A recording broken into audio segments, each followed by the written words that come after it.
सभी को जय माता की।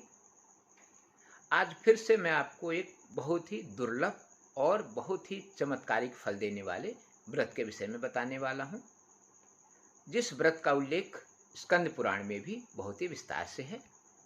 इस व्रत को बोलते हैं महत्तमाख्य शिव व्रत।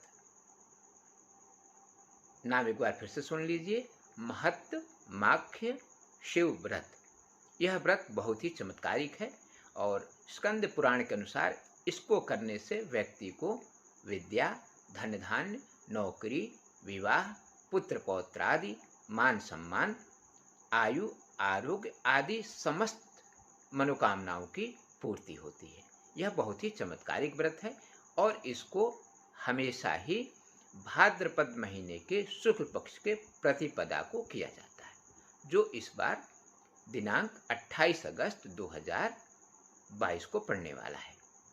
इस व्रत को आप बहुत ही विधि विधान से करिए और इसके चमत्कारिक फल को स्वयं अनुभव करिए।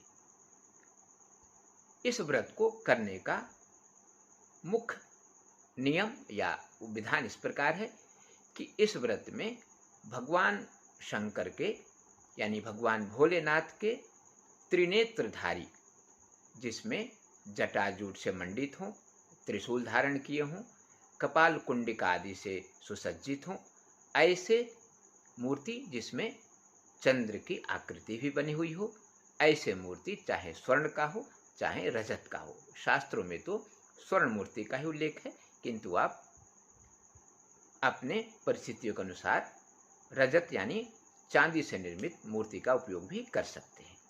इस मूर्ति को आप भाद्र महीने के शुक्ल पक्ष के प्रतिपदा तिथि को गौरी गणेश आदि के पूजन के उपरांत कलश स्थापित करें और उस कलश के ऊपर भगवान भोलेनाथ के इस प्रतिमा को स्थापित करके और षोडशोपचार से पूजा करें।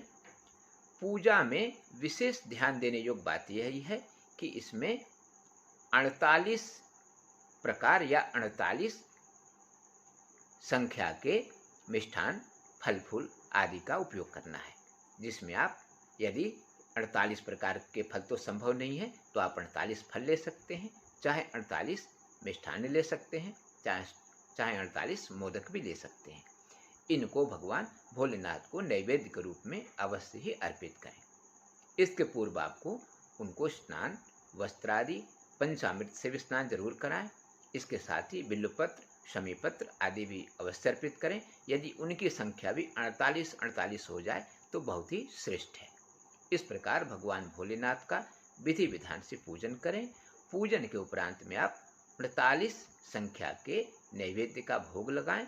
इसके बाद आरती पूजन आदि संपन्न करके और आप एक मंत्र बता रहा हूं, उससे भगवान भोलेनाथ का प्रार्थना अवश्य करें। मंत्र इस प्रकार है, ओम ओम प्रसीद देव देवेश चराचर जगद्गुरो वृषध्वज महादेव त्रिनेत्राय नमो नमः। इस मंत्र का 11 बार पाठ करते हुए भगवान भोलेनाथ का विधिवत प्रार्थना करें। इसके बाद आप यदि संभव हो सके तो दूध देने वाली गाय का गोदान करें और इसके बाद उपरोक्त 48 नैवेद्य में से 16 देवताओं के लिए छोड़ दें, यानी उसका प्रसाद आप बांट सकते हैं। 16 ब्राह्मणों के लिए दान कर दें और 16 संख्या में आप अपने स्वयं और अपने परिवार के लिए रख सकते हैं। गोदान के बाद आप एक बार भोजन करके, यानी उस दिन एकाहारी रहना है, सिर्फ एक बार भोजन करना है। इस प्रकार आप अपने व्रत का पारण या पूर्णता कर सकते हैं। इस व्रत को यदि आपने नियमित 3 वर्षों तक कर लिया तो आपके जीवन के सारे सुख संकट, सारे दुख संकट, क्लेश, भय आदि सब नष्ट होकर आपको सुख शांति और समृद्धि की स्वयं प्राप्ति होने लगेगी। इस व्रत को 3 वर्षों तक अवश्य करें और इसका लाभ उठाएं। आज के लिए बस इतना ही। नमस्कार।